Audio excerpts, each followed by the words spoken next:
Hi friends, good morning. This is Tulasi. Welcome back to our channel Tulasi vibes. ఈరోజు ఈ వీడియోలో 7 శనివారాల వ్రతం గురించి, తర్వాత నేను వరలక్ష్మి వ్రతం అప్పుడు తీసుకున్న నగ కూడా షేర్ చేయలేదు, అది కూడా మీతో షేర్ చేసుకుంటాను. ఫస్ట్ ఎప్పుడైనా సరే ఏ పూజకైనా చేయాలంటే అండి, ఇల్లు మన పరిసరాలన్నీ శుభ్రం చేసుకొని ముగ్గు అన్నీ వేసుకున్న తర్వాత ఆ స్వామివారికి ప్రసాదాలు అవి తయారు చేస్తాం కదా. 7 శనివారాల వ్రతం అయితే ఫస్ట్ శనివారం రోజండి ఈరోజు నేను స్టార్ట్ చేస్తున్నాను. ఆల్రెడీ 2 సార్లు అయితే వ్రతం అది అయిపోయిందనమాట చేయటము. తర్వాత ఇప్పుడు మూడోసారి అనమాట స్టార్ట్ చేయటము. అంటే 7 శనివారాలు ఈ విధంగానే చేసుకుంటాము. ఫస్ట్ ఉదయాన్నే లేచిన తర్వాత మన పనులన్నీ అయిపోయాక తలస్నానం అది ఆచరించి స్వామికి కావలసిన ప్రసాదాలన్నీ కూడా తయారు చేస్తున్నానండి. ఇది నేను ఫ్రంట్ కెమెరాలో చేస్తున్నాను కాబట్టి మీకు లెఫ్ట్ హ్యాండ్గా అనిపిస్తూ ఉండొచ్చు, కానీ రైట్ హ్యాండ్తో చేస్తున్నాను అనమాట. ఎప్పుడైనా కానీ మనం పూజలు అవి చేసుకునేటప్పుడు ప్రతి దాంట్లో కూడా లోపాలు ఎంచే వాళ్ళు ఉంటారండి. కానీ మనకి తెలిసిన పద్ధతుల్లో మన శక్తి వంచన లేకుండా ఆ భగవంతుడిని మనం ప్రార్థిస్తే ఒకళ్ళ గురించి పట్టించుకోవాల్సిన అవసరం ఏముండదండి. మన పద్ధతుల ప్రకారం మనం పాటించటమే. ఈ విధంగా పిండి దీపాన్ని కొంచెం ఆవు నెయ్యి, ఆవు పాలు లేదంటే నార్మల్ పాలు, తర్వాత కొంచెం పంచదార వేసేసి మొత్తం బియ్యం పిండితోటి ఈ విధంగా ప్రమిదం తయారు చేసుకోవాలి. మొదటి వారం కాబట్టి ఒక్క ప్రమిదే పెట్టుకుంటాము. ప్రతి ఒక్కరూ ప్రతి శనివారం కూడా 7 ప్రమిదలు పెడుతూ ఉంటారండి. అలా చేయకూడదనమాట. మనం ఫస్ట్ శనివారం ఒక్క ప్రమిద పెట్టుకోవాలి. ఫస్ట్ నేను 2 ఒత్తులు వేసేదాన్నండి. నాకు తెలిసిన తర్వాత మాత్రం 7 ఒత్తులు వేస్తున్నాను. దీపారాధన మనం ఒక్కటి పెట్టినా కూడా 7 ఒత్తులు కలిపి ఒకటిగా చేసుకొని పిండి దీపంలో వేసుకోవాలి.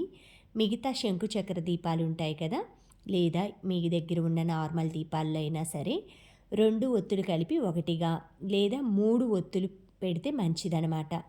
ఎందుకంటే బ్రహ్మ, శివుడు, ఆ తర్వాత విష్ణువు ముగ్గురు ప్రతిరూపంగా 3 ఒత్తులు కలిపి ఒకటిగా చేసి దీపారాధన అనేది చేసుకుంటాము.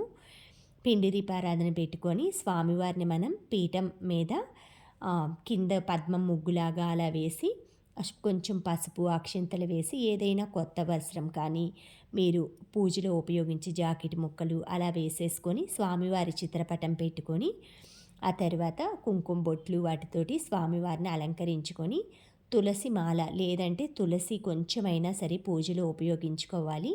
తర్వాత మన దగ్గర ఉన్న పుష్పాలన్నిటితోటి అలంకరించుకొని ఆయనకి గోవిందనామాలు, అష్టోత్తరము, వెంకటేశ్వర స్వామిది అవన్నీ కూడా మనం ప్రతి ఒక్కటి ఆ స్వామివారికి సంబంధించినవన్నీ చదువుకొని ఫస్ట్ ఏదైనా వైట్ క్లాత్ ఒకటి తీసుకొని పసుపు గుడ్డతోటి దాంట్లో మనం దక్షిణ పెట్టి ముడుపు కట్టుకోవాలి. 101 రూపాయో వాళ్ళ శక్తిని బట్టి అలాగా ముడుపు కట్టుకొని ఆ స్వామివారిని మనం 7 శనివారాలు అయిపోయాక తిరుమల అలా వెళ్ళినప్పుడు కానీ, లేదా మనకి ఇక్కడ చిన్న తిరుపతి అంటారు కదా, ద్వారకా తిరుమల, అక్కడైనా సరే హుండీలో అలా సమర్పించుకోవచ్చు. ఇలా ఈ పిండి దీపారాధనని, ఈ పిండి దీపం ఉంటుంది కదా, దాన్ని మనం ఆవుకి పెట్టచ్చండి, లేదా పక్షులు ఉంటాయి కదా ఆ పక్షులకైనా పెట్టచ్చు. తర్వాత రోజు కొంచెం పూజ అది చేసిన తర్వాత ఆ రోజే స్వామివారి ఫోటోని ఆ దీపాన్ని కొంచెం కదిలించి మళ్ళీ యథాస్థానంలో పెట్టుకోవాలి. నార్మల్గా నేను ప్రతిరోజు పూజ చేసుకునే దీపారాధన అది కూడా అన్ని పూజ అవి సమర్పించుకొని అక్కడ కామాక్షి అమ్మవారి దీపం పెట్టుకున్నాను. అదే పీఠం మీద పక్కన చిన్న టేబుల్ లాంటి దాని మీద ఇలా వెంకటేశ్వర స్వామి చిత్రపటం పెట్టుకొని దీపారాధన. వెంకటేశ్వర స్వామి నా దగ్గర పంచలోహ విగ్రహం ఉందండి, అది పెట్టేసుకొని అమ్మవారి లక్ష్మీ అమ్మవారిని కూడా ప్రతిష్ఠించుకోవాలి. ఆ అమ్మవారి అనుగ్రహం లేనిదే ఏదీ జరగదు కాబట్టి మీకు పారిజాతాలతో అమ్మవారు అయితే నాకు కనిపించట్లేదు. మీకు పూజ అది చేసుకొని తర్వాత అమ్మవారి అష్టోత్తరం, లక్ష్మీ అష్టోత్తరము ఇవి కూడా చదువుకోవాలి. అలా మన శక్తి వంచన లేకుండా పూజ అది చేసుకున్న తర్వాత వివిధ పాటలతోటి వెంకటేశ్వర స్వామిని భజన కూడా చేసుకుంటే చాలా మంచిదండి. నేనైతే నాకు వచ్చిన పాటలతోటి భజనలా కూడా చేసుకున్నాను. దగ్గర మనం స్వామి దగ్గర ఎంతసేపు గడిపాము అన్న దాని మీద ఆధారపడి ఉంటుందని, మన ఎంత భక్తి శ్రద్ధలతో పూజ చేశాము అనే దాని మీద. పూజ చేసేటప్పుడు వేరే వాటి గురించి కానీ వేరే ఆలోచనలు కానీ చేయకూడదనమాట. పాజిటివ్గా మన మనస్సులో అంతా కూడా ఆ భగవంతుడి స్మరణలో ఉన్నట్లు, ఆ భగవంతుడి సేవలో ఉన్నట్లు ఆలోచించుకుంటూనే పూజ అది చేసుకోవాలి. ఏదైనా సరే అండి, మనం పట్టుదలతో ఆ భగవంతుడిని చెయ్యాలి, ఈ ఈ పూజలు చెయ్యాలి అని మన మనస్సులో ఉండాలి. ఆ స్వామి మన చేత చేపించుకోవాలని కూడా రాసిపెట్టి ఉండాలన్నమాట. ఆ రెండూనే అనమాట. ఆ రెండు ఉన్నాయంటే మనం ఖచ్చితంగా ఎంతటి కష్టమైన పూజనైనా సరే సులువుగా చేసుకోవటానికి అన్ని రకాల మార్గాలు కూడా మనకి ఆ స్వామి చూయిస్తాడు. తర్వాత నేను వరలక్ష్మి వ్రతానికి తీసుకున్నానన్నమాట. ప్రతి సంవత్సరం కూడా ఏదో ఒకటి చిన్నదో పెద్దదో తీసుకుంటాం కదా. నా దగ్గర ఉన్న గోల్డ్ ఉంటుంది కదా కొంచెం, అదొచ్చేసి 22 క్యారెట్స్ కాదనమాట. మామూలుగా నాన్ కేడియం గోల్డ్, ఎప్పుడో మా మ్యారేజ్ టైంలో అలా చేయించుకున్నవి ఉంటాయి కదా, అది పాతదయ్యింది. బట్ ఇప్పుడు ప్రతిదీ కూడా 916 ఉండాలి, కేడియం ఉండాలంటున్నారు కాబట్టి అది చేంజ్ చేసేసి ఇంకొంత మనీ వేసేసి నేను ఇది తీసుకున్నానండి. ఇది మొత్తం చేయించుకున్నాననమాట. ఈ టైప్లో నాకు మనం రెడీమేడ్గా తీసుకోవాలన్నా అప్పటికప్పుడు దొరకవు. మనకి ఎంత వెయిట్లో కావాలి అనేది కూడా మనం చేయించుకున్నామంటే ముందుగా చెప్పి వాళ్ళు మన ఎస్టిమేషన్కి తగ్గట్లుగా చేస్తారు. కొంచెం 1 గ్రాము 2 గ్రాములు అటు ఇటు అవుతుంది. ఎప్పుడైనా తక్కువ చేయరండి, గోల్డ్ షాప్ వాళ్ళు ఎక్కువే చేస్తారు మనం చెప్పిన దాని మీద. అందుకే కొంచెం గోల్డ్ షాప్కి వెళ్ళేప్పుడు కొంచెం మనీ ఎక్కువగానే తీసుకెళ్లాల్సి ఉంటుంది. ఇది వచ్చేసి ఫస్ట్ 2 లైన్లు ఉంటాయండి. తరువాత లక్ష్మీ అమ్మవారు ఉంటుంది. చూసారు కదా, బ్యాక్ సైడ్ కేడిఎం 916 అని.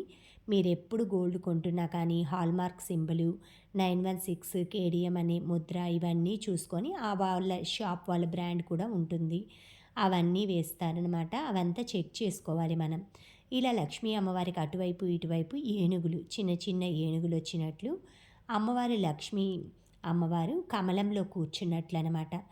ఎందుకంటే నేను లక్ష్మీదేవి సంబంధంతో తీసుకున్నది వరలక్ష్మి వ్రతం కాబట్టి. లేదంటే ఈ ప్లేస్లో పీకాక్స్ ఉండాలి. యాక్చువల్గా నేను చూసిన ఫోటోగ్రాఫ్ ప్రకారం పీకాక్స్ బదులు నేను లక్ష్మీ అమ్మవారి ప్రతిమలు అటు ఇటు వేయించుకున్నాను. అక్కడి నుంచి 3 స్టెప్స్ వస్తుందన్నమాట, 3 లైన్స్ వస్తుంది కింద. నేను వేసుకున్న పిక్ కూడా మీకు షేర్ చేస్తానండి.